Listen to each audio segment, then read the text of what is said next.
먼저 우리 큰 소리를 한번 읽어보겠습니다. 시작. 오늘은 열왕기상 15장입니다. 오늘 왕들이요 15장에 4명의 왕이 나오는데 오늘은 우리 강단을 통해서 두 왕을 알아보기를 원합니다. 초대 이스라엘 왕이 누구지요? 사울 왕. 사울이 범죄함으로 하나님께서 사울을 왕의 자리에서 내리시고 누구를 왕으로 삼으셨어요? 다윗. 그 다음 이스라엘 왕이 누구예요? 세 번째 왕이 솔로몬. 또 솔로몬이 범죄함으로 인해서 이제 나라가 남유다, 북이스라엘로 나눠집니다. 그죠? 그래서 솔로몬의 아들 르호보암이 남유다의 왕이 되고 여로보암이 북이스라엘의 왕이 돼요. 그래서 그 르호보암의 아들인 아비암이라고 있어요. 그 아들이 그 다음에 왕이 되고 아비암의 아들인 아사가 다시 남유다의 왕이 돼요. 말씀해 보면은 하나님께서 다윗에게 그러죠. 내 후손이 계속해서 왕을 지킬 거다. 내 씨가 계속해서 왕이 될 거다. 하나님 그 언약을 주세요. 근데 이거는 결국은 다윗의 계보를 통해서 오실 예수 그리스도의 언약입니다. 그죠? 근데 단 한 번도 이 남유다에는 다른 혈통의 그러니까 다윗의 자손 외에 왕이 된 적은 없어요. 잠깐 몇 년 동안 뺏긴 적은 있죠. 근데 북이스라엘은 계속해서 바뀌어요. 왕들이.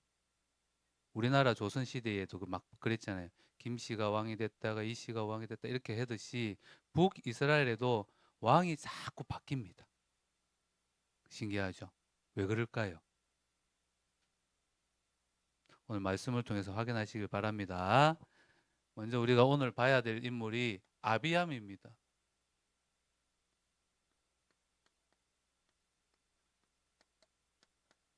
이름이 좀 헷갈리죠, 그죠? 아비얌. 근데 아비얌이라고도 하고 아비야라고도 해요. 지난주에 아비야가 나왔죠. 어, 하나님 보시기에 뭐 했다 그랬죠? 하나님께 어떻게 했다고? 아닌데요. 여로보암의 아들 중에 단 한 사람 찾아보세요. 단 한 사람 뭐라 그랬어요? 여호와를 향하여 선한 뜻을 품은 한 사람. 그게 누구야? 아비야예요. 근데 아비야나 아비얌이나 같은 뜻이래요. 근데 같은 이름인데 다른 사람이죠. 그죠? 아비야는 여로보암의 아들. 하나님 앞에 선한 뜻을 품어서 빨리 하나님이 그를 사랑해 데려가셨어요. 근데 아비얌은 누구냐면 르호보암 아들. 솔로몬 손자죠. 그죠? 알겠죠? 이 아비암이 어떻게 했냐면 오늘 말씀해 보니까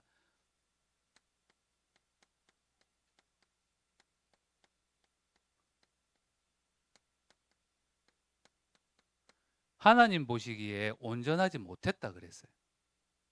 온전하지 못했다는 뜻은 무슨 말이냐면 하나님은 알고 있었어요. 아비암도. 그죠? 하나님은 알았지만 그 마음이 하나님께 향하는 게 온전하지 못했다. 그 말은 두 마음을 품었다 이 말이에요. 사과가 온전할 때는 어떻게 하나 그대로 있죠? 탁 쪼개지는 순간 그걸 보고 반쪽이네 그러죠. 어, 그런 뜻을 말해요. 왜요?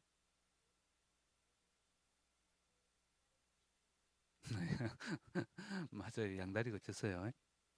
그래서 온전하다라는 뜻의 히브리어가 샬렘이래요. 근데 이거는 나누어지지 않는 쪼개지지 않은 한 방향을 보고 있는 거예요. 그런 뜻을 가지고 있어요. 그래서 이 아비암은 어떤 마음을 품었냐면 이미 하나님을 떠난 마음, 그 마음이 나누어져 있어. 그래서 때로는 하나님도 보기도 하는데 마음이 세상을 향해 있는 거예요. 그래서 하나님 떠난 마음, 이 나누어져 있는 마음은 쉽게 세상 것을 따르고요. 사람의 인정을 받고 싶고 물질의 풍요를 쫓아가요. 그걸 막 집착하는데 결국은 그 뒤에는 뭐가 따라오냐면 불안, 욕심, 염려, 죄의 길로 가게 됩니다. 그러니까 마음이 불안하고 무언가 말씀 아닌 다른 것에 막 집착하고 있으면 내 마음이 지금 하나님께 온전하지 않구나. 여러분 확인하셔야 됩니다. 그런데 이 온전하지 못한 아비암을 하나님께서 뭐라 그러시냐면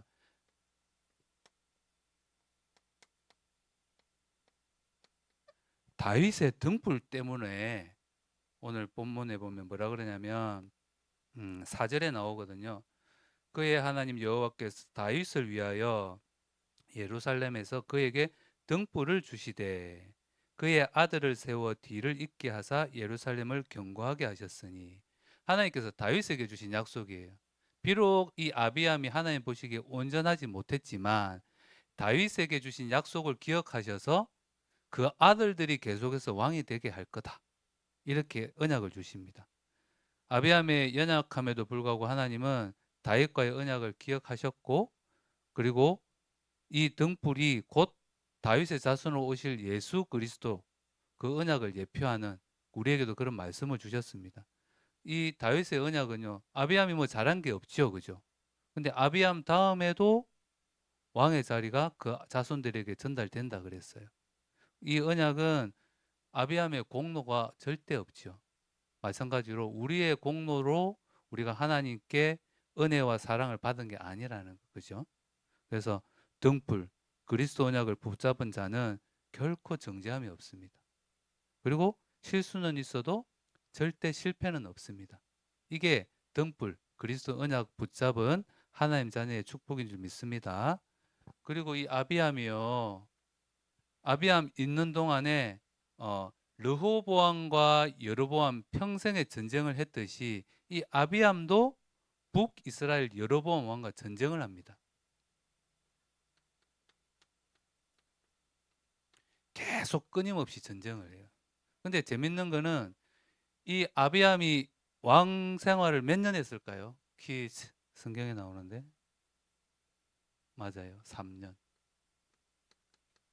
되게 짧죠. 이렇게 짧게 왕 생활 한 사람도 별로 없어요. 3년밖에 안 해. 근데 이 3년 동안 뭐 했냐? 싸워요. 계속해서. 전쟁만 해요. 근데 재밌는 거는 역대하 16장에 보니까 아비암이요. 이 전쟁 중에 잠시 믿음이 생겨요. 그래서 하나님을 찬양하고 하나님께 기도를 해요. 그 짧은 기간에 하나님께서 이 아비암의 기도도 들어주세요.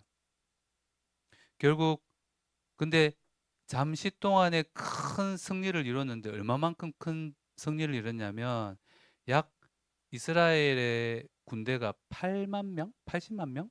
근데 50만 명이나 죽어요. 엄청나게 많이 죽었죠. 어.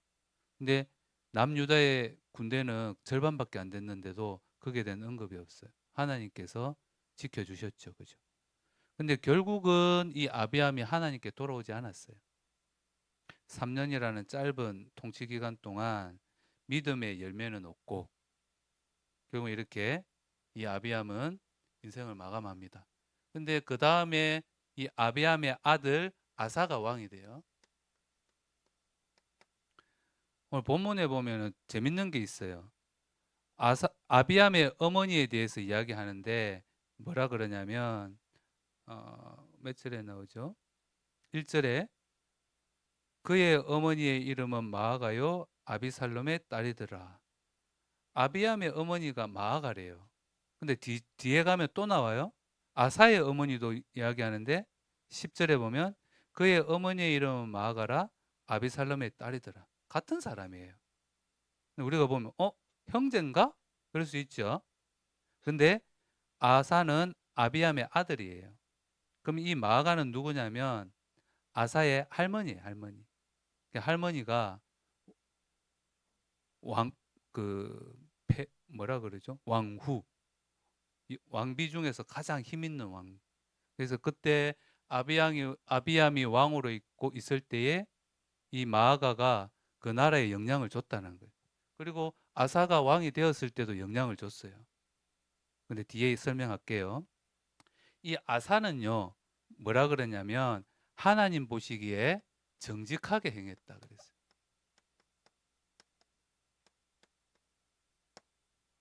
여기서 정직하게 그러면 우리는 도덕적인 걸 생각할 수 있어요. 그죠? 바르게 하고 착하게. 물론 그것도 포함됩니다. 근데 여기서 정직은 하나님 앞에서 바르게 하고 굳게 했다. 이 뜻이에요. 그래서 아사는 하나님 말씀 중심으로 하나님께서 기뻐하시는 게 뭔지 그걸 최우선으로 삼았습니다. 그래서 하나님이 지금 보고 계시는구나. 이걸 생각하고 성경에 보면 뭐라 그러냐면 아사가 12절에 남색하는 자를 그 땅에서 쫓아내고, 남색이 뭔지 알죠? 남자가 남자를 좋아하는 동성애, 그죠? 그런 자들을 쫓아내고, 또 우상 숭배자들을 없애고, 또 여기 보면 어머니 마아가가 뭐라고 나와 있죠? 혐오스러운 아사레 상을 만들었는데 그것을 불태우고 그 어머니의 태우의 자리에서 폐위했다 그래. 이거 아무나 할 수 있는 일이 아니잖아요, 그죠? 자기가 그닥 힘이 없을 건데 이 마아가가 더 영향력이 있었을 건데 그 할머니가 이루었던 그 모든 제약들을 왕의 자리에서, 그죠? 불태워 버리고 우상은, 그리고 폐위, 그러니까 대통령 탄핵됐죠, 그죠? 대통령의 직무에서 내려왔잖아요. 그것처럼 왕후의 그 권력을 다 빼앗아 버렸어. 누가? 이 아사가. 근데 이걸 할 수 있었던 게 뭐냐면 여호와 앞에 정직하게 행한, 이게 바로 하나님 앞에서 한 거예요. 여러분들은 이렇게 할 수 있겠어요? 가족들이 탁 보니까 이 말씀하고 좀 안 맞는데. 근데 그래도 그렇지 우리 아빠인데. 그래도 그렇지 우리 아들이고 딸인데, 그죠? 근데 이 아사는요, 하나님 앞에서. 이게 하나님 보시기에 악한 거야. 그러면 거기에 대한 정확한 기준을 가지고 결정한 거예요. 우상을 타파하고 그 할머니 아세라상을 불태워버리고 폐위시키고 이런 일들을 막 했어요. 그런데 딱 한 가지, 단 산당은 없애지 아니하였더라. 이렇게 아쉬움을 남깁니다. 다만 이렇게. 그리고 나서 어, 자기가 가지고 있는 전쟁에서 승리했을 때 가졌던 은금들 있죠. 좋은 것들을 전부 하나님의 성전에 드립니다. 모든 일을 하나님 중심, 하나님 앞에서 이렇게 삶을 실천했는 이 아사처럼 여러분들도 모든 일을 선택하고 결정할 때 하나님 앞에서 결정하시길 바랍니다. 그리고 뭐라냐면 전심으로 하나님을 의지합니다. 구스의 큰 군대가 이제 남유다를 쳐들어옵니다.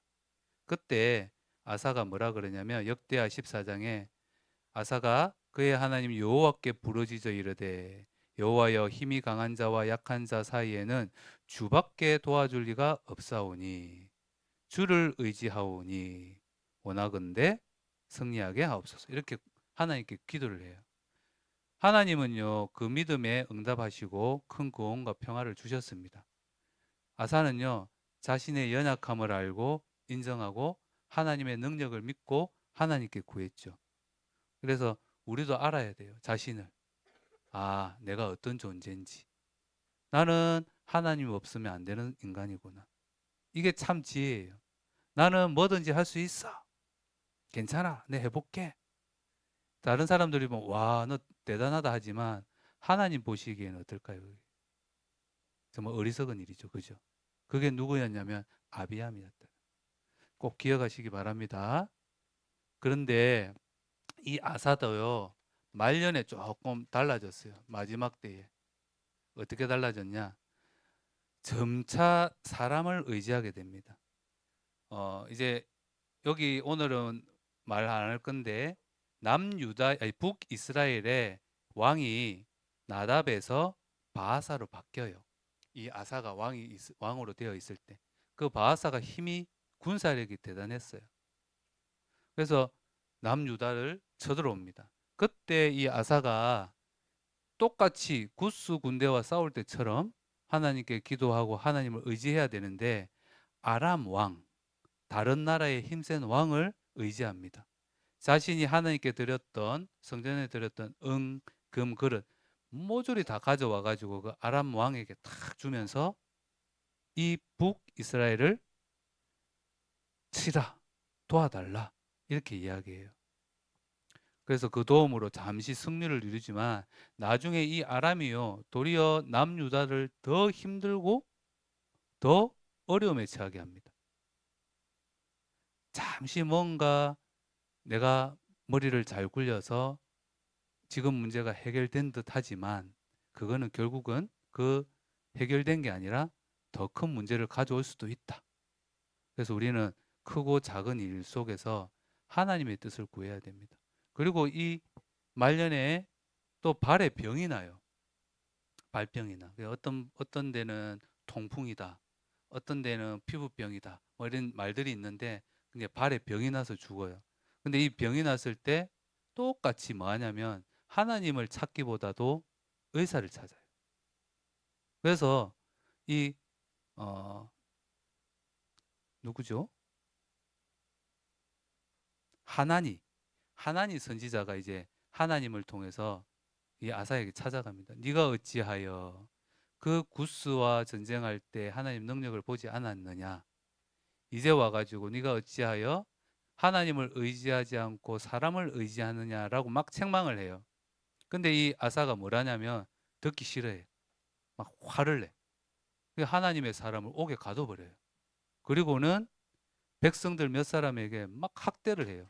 이상해 버렸죠, 그죠? 왜 그럴까? 하나님의 은혜에 익숙해지는 순간 우리는요 쉽게 교만에 빠집니다. 내가 배부르고 평안할 때 정말 조심해야 됩니다. 그래서 우리가 왜 끊임없이 말씀과 기도와 전도 속에 있어야 되냐면 말씀을 놓치고 기도를 게을리하고 전도 현장에 있지 않을 그 순간 다윗도 우리아의 아내 바세바한테 범죄를 했죠. 그죠? 전쟁에 있지 않고 홀로 왕궁에 있을 때. 이 말이 뭐냐? 하나님이 평안과 안식의 축복을 주실 때 우리는 그걸 가지고 나를 위해 사는 것이 아니라 말씀과 기도의 끈을 놓지 않고 다른 생명을 살리는 곳에 내 마음과 생각을 딱 둬야 됩니다. 그렇지 않으면 이 아사처럼 결국은 교만해질 수밖에 없어요. 자기가 뭐 한 것처럼. 이게 나의 공로인 것처럼. 그래서 결국 하나님을 떠나는 온전하지 못한 마음을 탁 가지게 됩니다. 마음이 탁 나눠지죠. 하나님은 완벽한 사람을 원하지 않으세요. 다윗은요, 선지자가 나와서 책망했을 때 바로 엎드려 회개합니다. 우리도 어, 온전하고 완전할 수는 없지만 하나님 보시기에 온전할 수는 있어요. 그게 뭐냐면 예수 그리스도의 십자가와 부활의 공로를 붙잡는 거예요. 그 사람을 하나님은 온전하다 하십니다. 왜? 이 땅에 완벽한 사람은 아무도 없습니다. 실수할 수도 있고 때로는 사단의 유혹에 넘어가서 범죄할 수도 있고 그럴 때마다 지난주에 여로보암의 아내처럼 변장해서 하나님 앞에 나아가는 게 아니라 내 모습 그대로 하나님 오늘도 내가 실수했습니다. 하나님 원하시는 그거예요. 그래서 오늘도 우리에게 필요한 거는 예수 그리스도 그 십자가와 부활의 공로가 필요한 겁니다. 아시겠죠? 그래서 우리 고린도전서 10장 12절에 보면은 내가 선 줄로 생각하는 그때 조심하라 그래요. 넘어질까? 우리 친구들은 잘 모르죠. 지금은 어머니 할머니의 기도 배경 속에 편안하게 예배드리고 이게 좋은 건지도 잘 몰라. 그러나 그럴 때가 올 수도 있습니다. 우리가 예배드리는 게 마음대로 못 드리고 예수가 그리스도입니다. 다른 곳에는 구원이 없습니다라고 말할 때 박해를 받고 핍박받을 때가 올 날도 있습니다. 그죠? 우리가 깨어서 날마다 말씀과 기도와 전도에 우리의 마음과 생각을 두시길 바랍니다. 그래서 하나님이 오늘 이 일을 통해서 뭐라 그러시냐면 범사에 뭐 하라고요? 하나님을 의지하라. 주보에 잘 사전적인 의미를 우리 조진선 선생님이 딱 올려놨더라고. 범사에. 범사는 뭐냐? 모든 일이에요. 모든 일. 사소한 것부터 어려운 모든 일. 의지하다. 사전적인 의미는 의지하다는 것은 기댄다는 거예요. 이렇게 기대고. 우리 그런 게임 하죠. 의자나 이런 데 탁 올라서 가지고 눈 감고 자, 뒤로 누워봐. 다이빙 해봐. 내가 잡아줄게. 근데 어떤 친구는 자연스럽게 편안하게 탁 누워. 그죠? 근데 밑에서 탁 받쳐주잖아. 안 해봤어요? 안 해봤나 보네. 나중에 한번 해봐요. 알았죠? 같이. 근데 어떤 친구는 못해. 왜 못 할까? 아니요. 못 믿는 거야. 친구가 안 잡아줄 것 같아.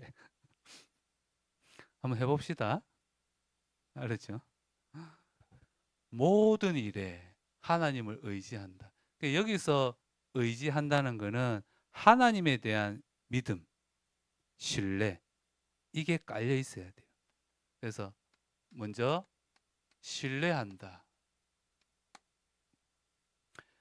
하나님을 알 때만 가능한 거예요. 그러니까 누구 아나 그러면 알아 그러. 그죠? 트럼프 아는 사람 손 들어보세요. 다 안다고 그래.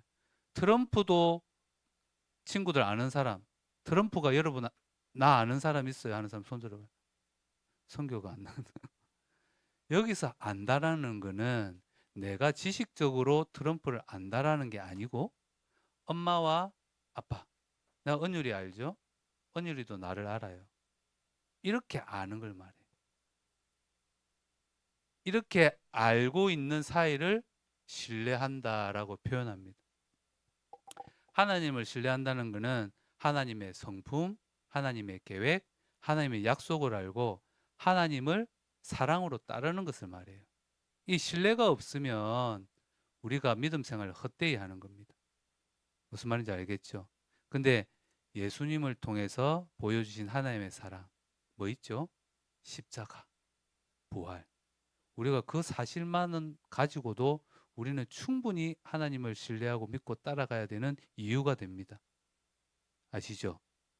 그게 없다면 사실은 우리의 믿음은 헛것이고 우리가 신뢰하고 있는 것은 잘못된 것일 수도 있어요. 예수님의 십자가와 부활의 공로. 그것은 하나님의 사랑이고 우리가 예수가 그리스도 되심과 하나님의 사랑을 믿는 근거가 되는 줄 믿습니다. 잠언 3장 5절 6절 한번 펴볼게요. 우리 친구들 뭔 말하는지 잘 모르는 것 같아가지고 찾았어요. 암송 구절이죠.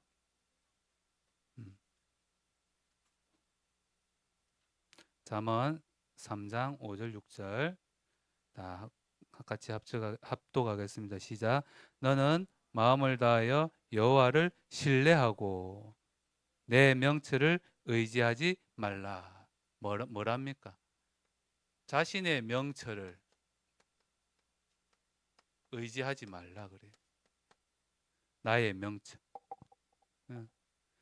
인간의 지혜와 능력은 제한적입니다. 내가 할 수 있는 게 한계가 있어요. 하지만 그 하나님의 무한하신 창조의 능력과 비교할 수도 없죠. 그죠?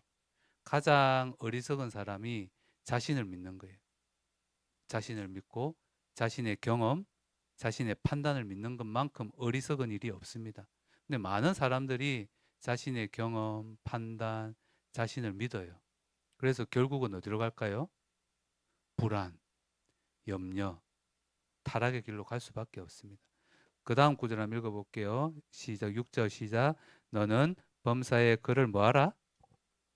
인정하라.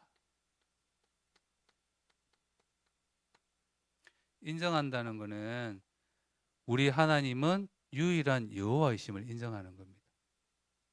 예수 그리스도만이 참 선지자, 참 제사장, 참 왕 대신 유일한 그리스도 되심을 인정하는 겁니다. 믿으십니까? 안 믿나 보네. 예수님은 나의 주와 그리스도 되심과 모든 일에 하나님의 선하시고 기뻐하시고 온전하신 뜻대로 나를 인도하고 계시는구나. 그걸 믿는 거예요. 그걸 인정할 때 그걸 믿을 때 우리가 하나님을 뭐라고 한다고? 너는 범사의 그를 인정하라. 이런 말씀이에요. 인정한다. 예수님이 주와 그리스도 되신과 하나님 모든 일 앞에서 하나님 다 알고 계신다. 그런데 그 일을 통해서 나에게 하나님께서 하나님의 선하시고 기뻐하시고 온전하신 뜻대로 인도하고 계시는구나. 그걸 믿는 게 범사의 그를 인정하는 거다. 문제 앞에서 어려움 앞에서 하나님 나에게 왜 이런 일이 있어요? 라고 아니라 날마다 하나님이 좋은 계획이 있을 거야. 나는 그것을 믿고 따라가야 되겠다. 이렇게 고백하는 게 범사의 그를 인정하는 거다. 무슨 말인지 알겠죠?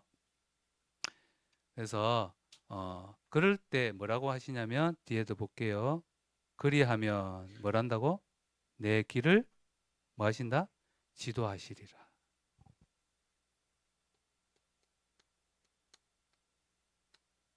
하나님께서 지도하신대요. 어, 요한복음 14장 16절, 26장 27절, 그리고 16장 13절에 보면 하나님을 온전히 믿고 맡기고 의지하면 내 안에 먼저 참 평안이 찾아오고 성령님께서는 지금도 우리와 함께 하시며 모든 것을 가르치고 계신다 그래요. 깨닫게 하시고. 이게 하나님의 방법입니다. 하나님을 의지한다는 것은 내가 하나님이 누군지 알고 그분이 나를 통해서 하시는 모든 일들 속에 하나님의 좋은 뜻과 계획이 있음을 믿고 그분에게 모든 걸 맡길 때 성령께서 나를 그 길로 인도하실 것이다. 이 믿음이 여러분 속에 있길 바랍니다. 우리 말씀을 정리하겠습니다. 나는 지금 누구를 의지하고 있는지, 무엇을 의지하고 있는지, 내가 힘들고 어려울 때 제일 먼저 하는 게 뭔지 보면 알아요. 제일 힘들고 어려울 때 어떤 사람은 정말 기도하고 하나님 앞에 묻는 사람이 있고 어떤 사람은 그거 잊어버리려고 자는 사람도 있고 어떤 사람은 친구한테 가서 막 이야기해요. 내가 이래 힘들다, 어렵다. 그게 사실 내가 의지하고 있는 대상입니다. 내가 의지하고 있는 방법이고요.